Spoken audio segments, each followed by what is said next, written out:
Bonjour les amis turfistes, je suis heureux de vous retrouver sur ma page YouTube. Comme vous le savez, comme je vous l'avais annoncé, nous allons analyser les courses qui auront lieu ce dimanche 5 août sur l'hippodrome de Deauville. Une réunion de gala nous y attend, mais avant de commencer, n'hésitez pas à cliquer sur le bouton abonner juste en dessous. Vous recevrez gratuitement mes analyses, mes pronos et les réponses que je peux éventuellement apporter. Et je me ferai un plaisir si vous mettez un petit pouce bleu de continuer à vous faire profiter gratuitement des analyses pour les gens qui souhaitent finalement se lancer dans les courses hippiques. Alors, avant toute chose, ce dimanche auront lieu, je le disais, des courses de très bon niveau sportivement parlant. Les épreuves sont bien remplies, bien fournies en partant. Ça promet, je pense, des rapports importants, des rapports significatifs. Voilà, je pense que nous aurons de quoi finalement faire de beaux paris. Voilà. Alors, R1C3, ça sera l'épreuve phare de la journée. Le prix Maurice de Guest. Je suis quand même obligé de vous en dire un mot. Il s'agira d'un groupe 1 pour des chevaux âgés de 3 ans et plus. Une course qui se disputera sur une ligne droite d'une durée de 1300 mètres. Autrement dit, ça va barder. Alors, dans cette épreuve, j'ai retenu le numéro 13, Wooton. Bon, le cheval est très bien connu.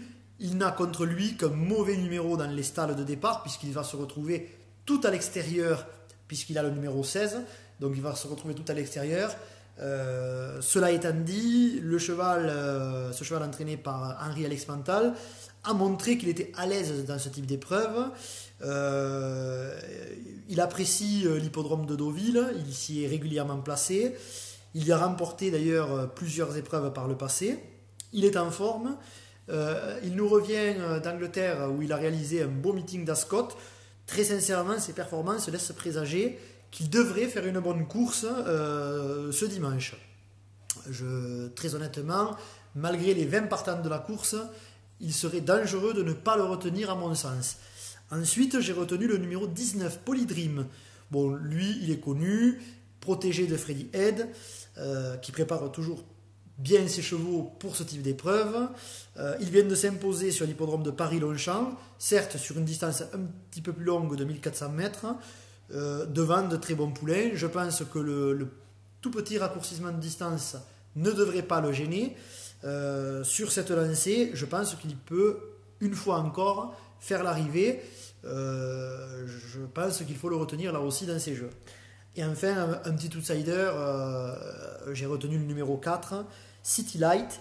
Alors City Light aura la chance d'être monté encore une fois par Christophe Soumillon, avec lequel il a réalisé un très bon meeting britannique. Il a devancé notamment le 23 juin plusieurs de ses rivaux du jour. Sur cette base-là, le cheval étant en forme, la course étant très ouverte, avec des chevaux dont finalement on ne connaît pas vraiment la valeur, je pense qu'il peut figurer aussi à l'arrivée. C'est la raison pour laquelle, pour ma part, je fermerai mon jeu 13, 19, 4. Pour les amateurs de combinaison élargie, je donnerai aussi le numéro 8, In-Off Court, qui vient un petit peu derrière les trois là au papier, mais qui peut parfaitement, avec un bon parcours, il peut même gagner la course. Voilà, il y a dans cette épreuve plein de possibilités et je pense qu'une surprise n'est pas à exclure. Voilà. Ensuite, j'ai étudié aussi, toujours à Deauville, la R1. C'est une épreuve pour des chevaux âgés de 5 ans et plus, labellisée handicap, donc difficile à déchiffrer. Pareil, même distance, 1300 mètres. Course que je crois très incertaine. J'ai retenu le numéro 8, Inseo. L'élève de Sébastien Vattel reste sur une deuxième place. Malheureusement, cette deuxième place a été obtenue en mars 2018. Ça veut dire que le cheval n'a pas couru depuis mars 2018. Mais Stéphane Vattel a l'habitude de présenter des chevaux relativement près. Je pense qu'il y aura une petite cote du fait de cette absence. Et dans ces courses-là, vous le savez, j'aime bien tenter des choses, puisque c'est souvent, il y a souvent des surprises. Ensuite, j'ai retenu le numéro 2, Millfield. Alors, ce cheval-là, il tourne autour du pot depuis plusieurs courses. C'est un cheval très régulier. Si vous regardez ses performances, il est très souvent dans les bonnes places. Il est souvent dans les bons wagons. Il lui manque un petit peu de réussite pour finalement gagner sa course. Je pense néanmoins qu'il faut le retenir, d'autant plus qu'il sera monté par Grégory Benoît, un jockey avec lequel il s'entend bien. Je pense qu'il ne faut pas l'exclure rapidement de ces jeux. Voilà pour la R1C4, donc le 8 et le 2. Donc on récapitule pour Deauville. R1C3, 13, 19, 4. R1C4, le 8 et le 2. Un petit mot, un petit bonus que je vous donne comme ça. Là, très sincèrement, il n'y aura pas une grosse cote, mais le cheval devrait être dans les 3 premiers et il pourrait même gagner. À mon sens, lui, il faut le jouer gagnant placé. À Enghien, la R5C2, un groupe 3 pour 3 ans, départ à l'Autostar. J'ai retenu le numéro 8, Flowwood. Un parcours de vitesse. Le cheval a réalisé à Enghien une très belle victoire devant plusieurs de ses rivaux du jour. Sur ses performances de l'année 2018, il a couru 6 ou 7 fois. Il n'a jamais terminé plus loin que deuxième. S'il apprécie la distance du mile, il devrait une fois encore, il s'annonce redoutable. Voilà ce que je pouvais vous dire pour les épreuves de ce dimanche 5 août. Un petit mot par rapport à un vocabulaire que vous avez sans doute entendu ou lu si vous vous intéressez aux courses hippiques et que vous êtes débutant. C'est la terminologie de Maiden. Qu'est-ce qu'une course Maiden ? Un Maiden signifie que les participants à cette course n'ont encore jamais gagné. Je crois que j'avais déjà fait une vidéo là-dessus.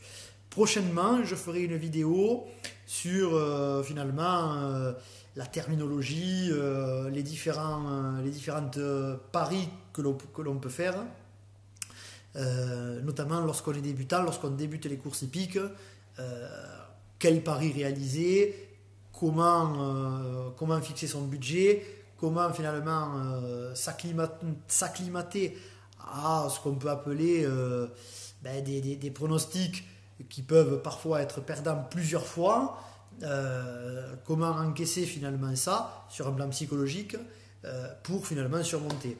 Un petit mot encore, j'ai déjà répondu mais la question m'a été posée. Tous ceux qui s'abonnent, qui cliquent sur le bouton s'abonner ne seront pas redirigés vers une page payante, etc. etc. Je partage juste ma passion avec vous. Je fais ça de manière totalement